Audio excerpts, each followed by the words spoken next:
এই পুচকো বলটার তো আমি একটা ছোট ভিডিও শেয়ার করেছিলাম, হয়তো অনেকে দেখেছো। তো চলো আজকে এটা টিউটোরিয়াল শেয়ার করি, আশা করি তোমাদের ভালো লাগবে। তো এখানে আমি দুইটা কালারের সুপার ক্লে নিয়ে নিয়েছি, হোয়াইট অ্যান্ড ব্ল্যাক। তো এরপর এগুলাকে আমি একদম ছোট ছোট এরকম কিছু সার্কেল করে নিয়েছি। এখানে কিন্তু ব্ল্যাকের চেয়ে হোয়াইটটা বেশি লাগবে। এখানে দেখতেই পাচ্ছ একটা ব্ল্যাক সার্কেলের চারপাশে আমি 5টা হোয়াইট সার্কেল এভাবে অ্যাটাচ করে নিচ্ছি। এখানে কিন্তু প্রত্যেকটা স্টেপে এভাবে করতে হবে। এভাবে করতে করতে এক সময় দেখবা এটা রাউন্ড শেপ হয়ে গিয়েছে।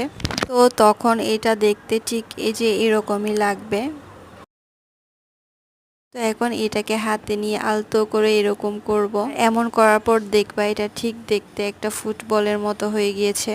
তো এরপর এটাকে আমি চাবির রিং এর সাথে অ্যাটাচ করে দিয়েছিলাম, দেখতে কিন্তু ভালোই লাগতেছিল। তো আজকে ভিডিও কেমন হয়েছে কমেন্টে জানাইও, এন্ড কি আর বলবো, সাবস্ক্রাইব করে নিবা। Thanks for watching.